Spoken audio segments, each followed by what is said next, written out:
ഇതാ നമ്മളുടെ അച്ചാർ എല്ലാം നല്ല രീതിയിൽ നമ്മൾ മിക്സ് ചെയ്ത് നല്ല പരുവായിട്ടുണ്ട്.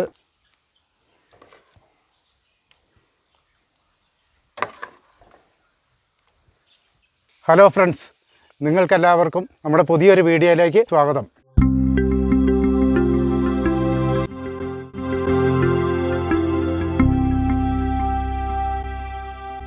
ഇന്ന് നമ്മളിവിടെ ഉണ്ടാക്കാൻ പോകുന്നത് ഒരു ഈന്തപ്പഴ അച്ചാറാണ്. പിന്നെ ഈസ്റ്ററൊക്കെയല്ലേ വരുന്നത്, എല്ലാ വീട്ടിലും മിക്കവാറും വീടുകളിലൊക്കെ ബിരിയാണിയൊക്കെ ഉണ്ടാക്കും. ചിക്കൻ ബിരിയാണി, ബീഫ് ബിരിയാണി, അങ്ങനെ ബിരിയാണികളൊക്കെ ഉണ്ടാക്കുമ്പോൾ ഈ അച്ചാർ അതിന് മസ്റ്റാണ്. അടിപൊളി അച്ചാറാണ്. ഈ അച്ചാർ കൂട്ടി ബിരിയാണി നിന്നാൽ വീണ്ടും വീണ്ടും കഴിക്കാൻ നോക്കും. നിങ്ങളെല്ലാവരും ഇതൊന്ന് തുടക്കം മുതൽ അവസാനം വരെ കണ്ടു നോക്കുക. കണ്ടിട്ട് ഇതൊന്ന് ഇഷ്ടപ്പെട്ടിട്ടുണ്ടെങ്കിൽ ഇതൊന്ന് ഉണ്ടാക്കി നോക്കുക.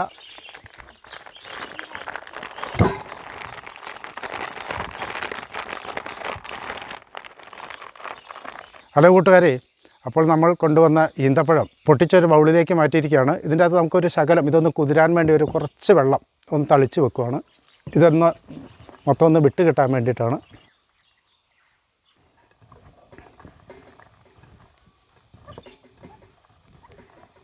അപ്പോളായി നമുക്കിന്ന് എന്താക്കാം, നമുക്ക് തീ കത്തിക്കാം.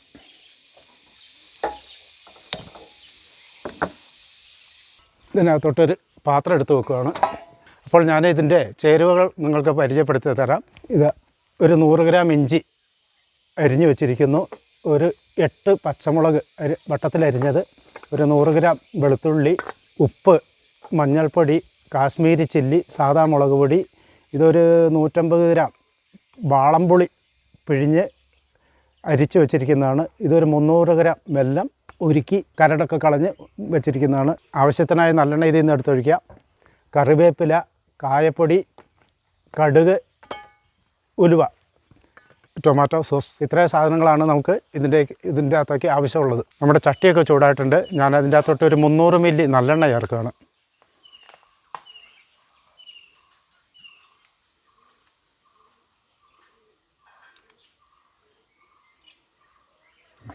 അപ്പോൾ നമ്മുടെ എണ്ണ ചൂടായിട്ടുണ്ട്. നമുക്ക് അതിൻ്റെ അകത്തോട്ട് ആദ്യം ഒരു സ്പൂൺ കടുക്,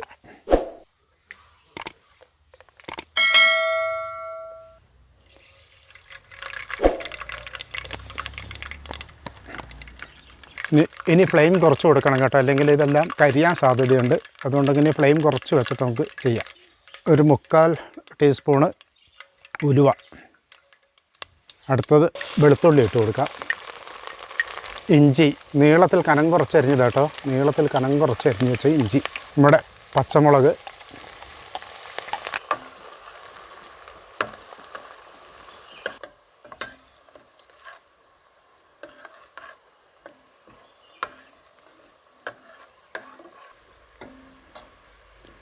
ഹലോ കൂട്ടുകാരെ, അപ്പോൾ ഇത് നമ്മുടെ ഉള്ളി, വെളുത്തുള്ളി, ഇഞ്ചി ഇതെല്ലാം ആവശ്യത്തിന് പാകത്തിന് മൂത്ത് വന്നിട്ടുണ്ട്. ഇനി ഇതിൻ്റെ അകത്തേക്ക് കുറച്ച് പൊടികൾ ചേർത്ത് കൊടുക്കാം. തീ വളരെ കുറച്ചിട്ടോ, ഫ്ലെയിം കുറച്ച് വെച്ചിട്ട് ചെയ്യണം, ഇല്ലെങ്കിൽ ഇതെല്ലാം കരിഞ്ഞ് പിടിക്കും. ആദ്യമായി ഞാൻ നമ്മുടെ സാദാ മുളക് പൊടി ഒരു 3 ടീസ്പൂണ്, കാശ്മീരി ചില്ലി 2 ടീസ്പൂണ് നിറച്ച്, 1/2 ടീസ്പൂണ് മഞ്ഞൾപ്പൊടി, ഇതിൻ്റെ കൂടെ ഒരു 4 തണ്ട് കറിവേപ്പില,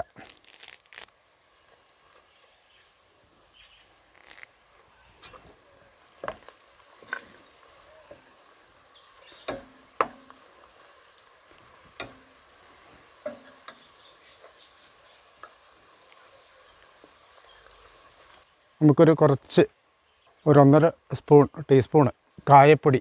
കായമാണ് ഇതിൻ്റെ അച്ചാറിൻ്റെ പ്രധാന ഘടകം.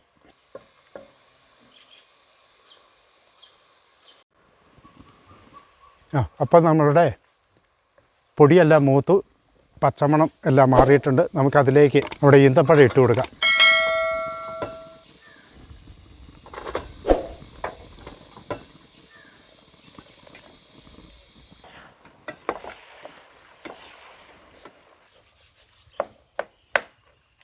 അല കൂട്ടുവരെ, ഞാനിതിൻ്റെ അകത്തോട്ട് ഒരു കുറച്ച് അവിടെ പുളി പിഴിഞ്ഞ് വെച്ചത് ഒരു കുറച്ച് ഒഴിക്കുകയാണ്.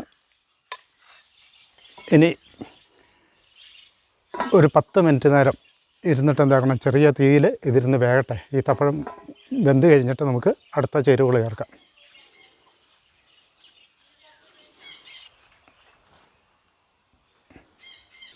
ഹലോ കൂട്ടുകാരെ, അപ്പോൾ ഒരു 10 മിനിറ്റ് ആയിട്ടുണ്ട്. ഇതാ നന്നായിട്ട് വെന്തിട്ടുണ്ട്.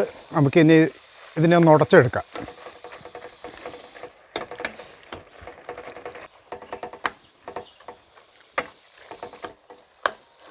ഹലോ കൂട്ടുകാരെ, അപ്പോൾ നമ്മളുടെ ഈന്തപ്പഴമെല്ലാം നന്നായിട്ട് ഉടഞ്ഞ് വന്നിട്ടുണ്ട്. ഇനി നമുക്ക് നേരത്തെ നമ്മൾ കുറച്ച് പുളിവെള്ളം ചേർത്തില്ല, അതിൻ്റെ പുളിവെള്ളത്തിൻ്റെ ബാക്കിയും പിന്നെ ശർക്കര പിഴിഞ്ഞ് വെച്ചിരിക്കുന്നത് ചേർത്ത് കൊടുക്കാം.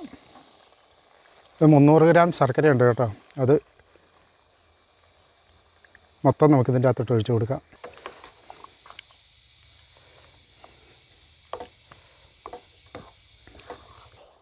കൂട്ടുകാരെ, ഇനി നമുക്ക് ഇതിൻ്റെ ആവശ്യമായ ഉപ്പ് ഇതിൻ്റെ അകത്തോട്ട് ചേർത്ത് കൊടുക്കാം.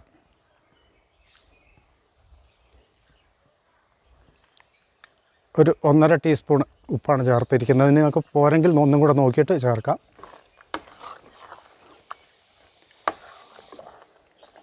ഇതാ നമ്മളുടെ അച്ചാർ എല്ലാം നല്ല രീതിയിൽ നമ്മൾ മിക്സ് ചെയ്ത് നല്ല പരുവായിട്ടുണ്ട്. നമുക്ക് അതിൻ്റെ കൂടെ അടുത്തത് 1 ടേബിൾ സ്പൂൺ ടൊമാറ്റോ സോസും കൂടി ചേർക്കുകയാണ്.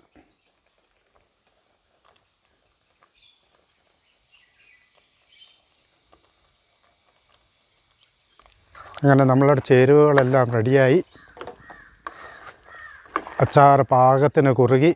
ഇനി തണുക്കുമ്പോഴത്തേന് ഇത് കുറച്ചും കൂടെ കുറുകി ഇതാകാൻ സാധ്യതയുണ്ട്. സാലന വേണമെന്നുള്ളവർക്ക് ഇതിൻ്റെ കൂടെ പുളിയൊക്കെ നോക്കിയിട്ട് കുറച്ച് വിനാഗിരി വേണമെങ്കിൽ ചേർക്കാം, അല്ലെങ്കിൽ കുറച്ച് പുളിവെള്ളം തന്നെ ആവശ്യത്തിന് ചേർക്കാം. ഇല്ലെങ്കിൽ ചിലപ്പോൾ ഇത് നല്ല കട്ടയായി ഇരിക്കും തണുക്കുമ്പോൾ. അന്നേരം അത് നമ്മുടെ പാകത്തിന് നമുക്ക് ഏതാ കൂടുതൽ ടേസ്റ്റ് എന്ന് തോന്നുന്ന ആ രീതിയിൽ നമുക്ക് കുറച്ച് വിനാഗിരിയോ കുറച്ച് പുളിവെള്ളം ചേർത്തിട്ട് നമുക്ക് ഉപയോഗിക്കാം. തണുത്തതിന് ശേഷം നല്ല കുപ്പിയിൽ അടച്ച് വെച്ച് എത്ര കാലം വേണമെങ്കിലും കേടുകൂടാണ്ടിരുന്നുള്ളൂ. ഞാനൊരു ചെറിയ രീതിയിലൊന്ന് ടേസ്റ്റ് ചെയ്ത് നോക്കട്ടെ, ഉപ്പും പുളിയൊക്കെ പാകണമെന്ന്.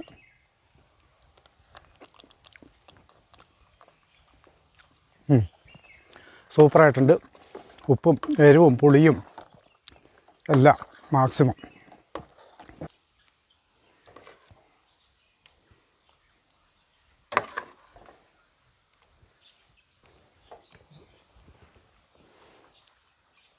അപ്പോൾ നമ്മളുടെ ഈന്തപ്പഴ അച്ചാർ, രുചികരമായ ഈന്തപ്പഴ അച്ചാർ റെഡി ആയിട്ടുണ്ട്. നിങ്ങളെല്ലാവരും ഇതൊന്ന് ട്രൈ ചെയ്ത് നോക്കുക. എന്നിട്ട് ഇഷ്ടപ്പെട്ടെങ്കിൽ എല്ലാവരും ഒന്ന് കമൻറ്റ് ചെയ്യുക, സബ്സ്ക്രൈബ് ചെയ്യുക, ലൈക്ക് ചെയ്യുക, എല്ലാം ചെയ്യുക. എന്നിട്ട് എന്നെ പ്രോത്സാഹിപ്പിക്കുക. നിങ്ങൾ ഇത് ചെയ്തു നോക്കുക. എല്ലാവർക്കും, കുഞ്ഞുങ്ങൾക്കും കുട്ടികൾക്കും മുതിർന്നവർക്കും എല്ലാവർക്കും ഇഷ്ടപ്പെടുന്ന ഒരു അച്ചാറാണ്. നമ്മുടെ പെരുന്നാളും വിഷുവും ഈസ്റ്ററും എല്ലാം കൂടെ ഒന്നിച്ച് വരുന്ന ഒരു സമയമല്ലേ. ഈ ആഴ്ച തന്നെ നിങ്ങളൊന്ന് ചെയ്തു നോക്കുക, എന്നിട്ട് അഭിപ്രായങ്ങൾ അറിയിക്കുക. അപ്പോൾ ഇന്നത്തെ എൻ്റെ വീഡിയോ ഇവിടെ അവസാനിപ്പിക്കുകയാണ്. അടുത്തൊരു വീഡിയോ ആയി വരുന്നത് വരെ നിങ്ങൾക്കെല്ലാവർക്കും നന്ദി, നമസ്കാരം.